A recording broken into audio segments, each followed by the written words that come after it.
and asks him for help learning calculus. Mr. Hartsfield is dismissive and doesn't think Homer can do it at first because he can't even make A's in algebra. Homer admits that Mr.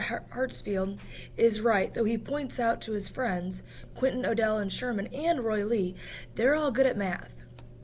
Hartsfield seems somewhat sympathetic to the BCMA's goals of mastering rocketry, but he sadly explains that he'll never succeed in lobbying for a calculus class. Big Creek is a mining and football school, not a calculus school. Homer and his friends find that Sonny and his friends find this wildly unfair, and Mr. Hartsfield admits, but they're right. So it would be like trying to get any school to bring an interesting, different class into it, and if it simply isn't offered and doesn't fit the needs of the students, it'd be hard to get anywhere. That's exactly what he's dealing with. Aided by Miss Riley, the BCMA goes to talk to Mr. Turner about organizing a calculus class. Miss Riley is forcefully advocate for the boys, explaining that they're very serious about calculus. Turner explains that he'll need to speak to the superintendent, who will undoubtedly turn down the request. Afterwards, Homer notices that Miss Riley isn't as cheerful as she usually is when she teaches chemistry. This will lead us on to understanding more about Miss Riley as we get through this chapter. The next day, Sonny and Quentin are called to Mr. Turner's office. There, they're shocked to find Miss Riley and Mr. Turner standing with two West Virginia police officers. The two men show Quentin and Homer a metal tube and demand to know if they recognize it. Sonny tells the truth. The rocket isn't one of his, though it's beautifully designed. Mr. Turner and the officers refuse to believe Sonny, and they tell him that the rocket in question caused a vast forest fire. The officers say that Sonny and Quentin, along with the BCMA members, are under arrest. So, just like I said, the state police, not even just like the town, not just the county, the state police officers came to school to find the boys. They found this rocket casing, this rocket tube. Who else is building rockets in that area besides the BCMA? And there was a fire. Obviously, fires are not good, so you can see the chain of events. Before the officers can handcuff Homer and Quentin, Mrs. Turner, Miss Riley, protest that the boys can't have caused the fire. Their launch pad is too far away. Mr. Turner's wife then bursts in, carrying a map of the surrounding area. Homer notices Mr. Turner seems irritated by his wife entering his office. Nevertheless, Mrs. Turner unfolds the map and asks Homer to show the officers where his launch pad is located. So this is kind of interesting. The principal, who isn't a huge fan of the Rocket Boys, his wife is, and is supporting them with bringing this map in. He points to Cape Colwood, more than 10 miles away from the forest. Miss Riley interjects that Homer couldn't have possibly started the fire from that distance. Suddenly, Quentin realizes that the metal tube is a flare, like those in the books he read a few months ago. A local airplane must have dropped the flare in the forest, he concludes.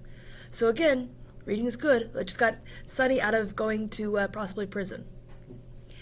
After Quentin finishes explaining the origins of the metal flare, there is an awkward silence. Mr. Turner clears his throat and asks the state troopers, along with Sonny and Quentin, to leave. 1 week later, Mr. Turner summons the BCMA to his office and tells them that there will be a calculus class for Big Creek, with an enrollment of only 6 kids. That's all, just 6. A few days later, Homer gets some depressing news. There were 7 applicants for the 6 positions in Mr. Hartfield's calculus class. And because Homer's grades were the worst of the 6 applicants, he won't be able to take the class. Homer learns from from Mr. Turner that Dorothy, his lady love, is the one that took his place. While Homer is crushed by while Sonny is crushed by the news, he's not angry with Dorothy. Of course, he loves her. Her grades are much better than his, and she already told him how much she wanted to learn calculus. A few days later, Sonny and Quentin are standing together at Miss Riley's class. Quentin offers to teach Sonny calculus personally, insisting that Sonny is part of the BCMA. Before Sonny can reply, Miss Riley demonstrates a new chemical reaction, the combination of sulfur and zinc, resulting in sulfur dioxide. Quentin exclaims that they found their next rocket fuel. Rock candy will never propel a rocket beyond a few thousand feet in the air. So here again, Miss Riley is helping them once again, not only helping them get not arrested, but also helping them find more rocket fuel that's even more powerful than what they already had. The spring of 1959 begins, and Colwood, thanks to an extra orders from surrounding steel mill, works overtime to ship out coal. Working overtime, unemployment miners regain their jobs, and the town as a whole becomes more prosperous. This is better for everybody around. College football coaches also begin visiting the Hickman house to recruit Jim. This surprises him. His suspension senior year hasn't destroyed his chances of getting a sports scholarship after all. Sonny's dad walks into the house grinning. He had just got the news that Jim will be visited by a dozen college recruiters. Even in today's world, that's huge. Then he notices Sonny looking glum, and Sonny explains that he's been cut from the calculus class. Dad nods, but quickly moves to talk to Jim. Again, not showing much support or care at all. Angry and hurt, Sonny goes upstairs to his room with Daisy Mae the cat. He notices a book on the shelf in the hallway.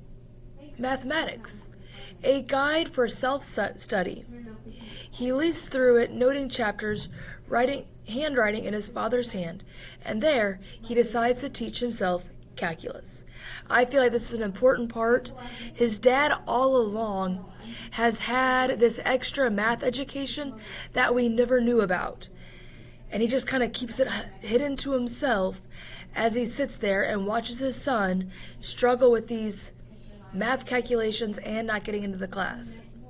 Come on, Dad. Step up.